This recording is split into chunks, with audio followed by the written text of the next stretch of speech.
Greetings, love, and peace from the Imani family and Full Gospel Church to Norman Simon, to all the leaders, the clergy of the various faiths and organizations, to all the people in attendance from various faiths and organizations. First, I want to thank you from Reverend Gray, who could not be here because of the unfortunate death of his son-in-law, for your prayers, support, and understanding.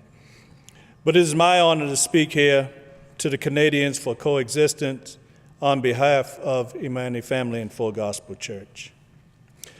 On June 16, 1858, more than 10,000 delegates met in Springfield, Illinois State House for the Republican State Convention. At 5 p.m., they chose Abraham Lincoln as their candidate for the U.S. Senate, running against Democrat Stephen A. Douglas. At 8 p.m., Lincoln delivered this address to his Republican colleagues in the Hall of Representatives. The title reflects part of the speech's introduction: "A house divided against itself cannot stand," a concept familiar to Lincoln's audience as a statement by Jesus recorded in all synoptic Gospels, Matthew, Mark, Luke, of the Christian Bible.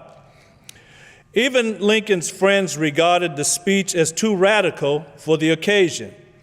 His law partner, William H. Herndon, considered Lincoln as morally courageous, but politically incorrect.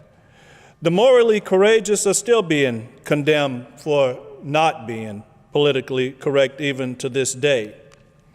Lincoln read the speech to him before delivering it, referring to the House divided language this way: "The proposition is indisputably true, and I will deliver it as written.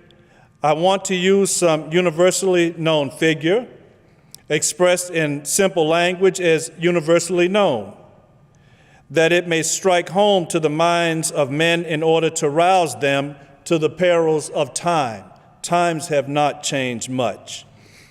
The speech created many repercussions, giving Lincoln's political opponents fresh ammunition. Herndon remarked, "When I saw Senator Douglas making such headway, Mr. Lincoln, why in the world did you not say to Mr. Douglas when he was making capital out of your speech, 'Douglas, why whine and complain to me because of that speech? I'm not the author of it. God is. Go and whine and complain to him for its revelation and utterance.' Mr. Lincoln looked at me one short quizzical moment and replied, 'I can't.'" Reflecting on it several years later, Herndon said the speech did awaken people. And despite Lincoln's defeat, he thought the speech made him president. Though logic inductively seen, he said, Lincoln, as a statesman, political philosopher, announced an eternal truth, not only as broad as America, but covers the world. People of faith need to be more galvanized to pursue and achieve peace through peaceful solutions. My faith teaches me to love my enemies and to love my neighbors as I love myself. It does not describe or tell me who my neighbors and my enemies are. It just says to love them. From my morning sermon this morning, part of it, I chose the topic hope over worry or despair. For this afternoon, I'll use the word peace, and it's not going to be my whole sermon. I'll use the word peace in the place of hope. It started, "Our world needs to choose peace over worry. Peace is what keeps us going when we're caught in the rain, slipping amid the boulders, falling through the cracks, pushing our way forward amid pain, nearing the breaking point. Too many people yield to despair. One of the overwhelming emotions of our time is that of despair. Hopelessness and helplessness are catchphrases in many conversations we hear. In my old country, the United States, now, if we're listening carefully, we hear a lot of people talk about the loss of faith in America as if the United States possessed some special ability to sustain its economy or security or preeminence where other nations have failed. We have a growing sense that that nation is heading in the wrong direction, and a feeling of hopelessness has dimmed our optimism about the future.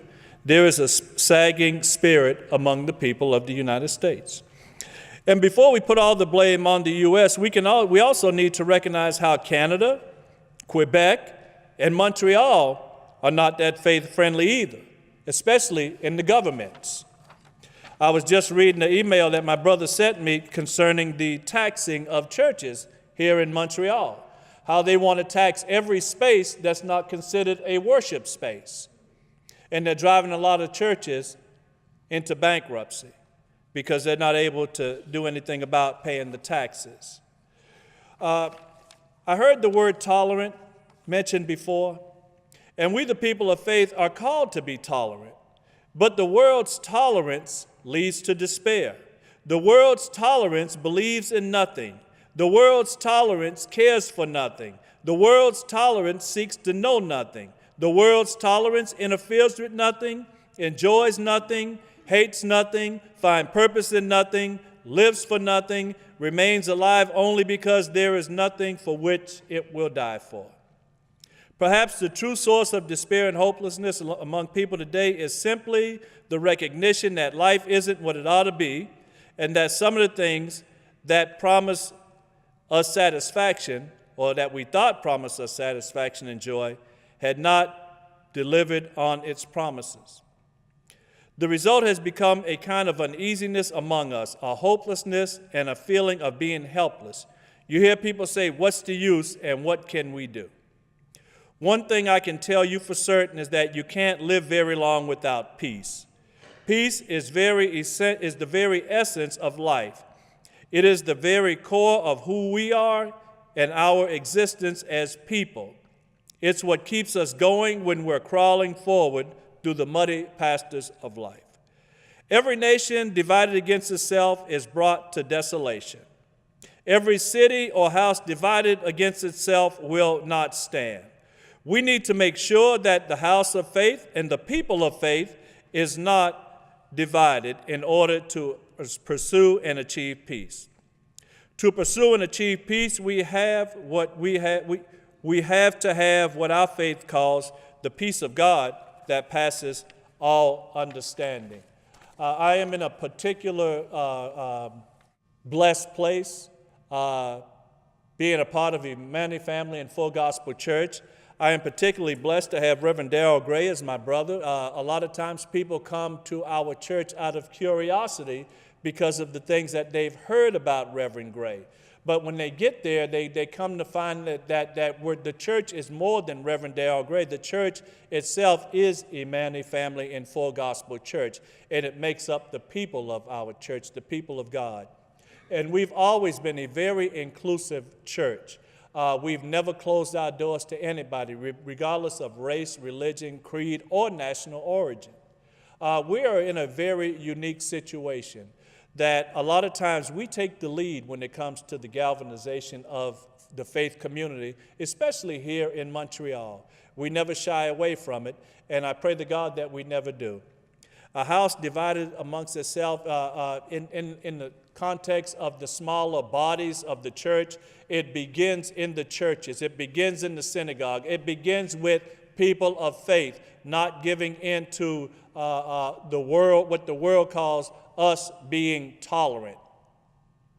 It begins with the things that we are morally obligated to do, the things that are God-given, the things that our faith calls for us to do. And I pray that this is not just a conversation where we speak and go home and just ponder for a little while, but that there is something concrete that follows these conversations. Thank you very much, and God bless.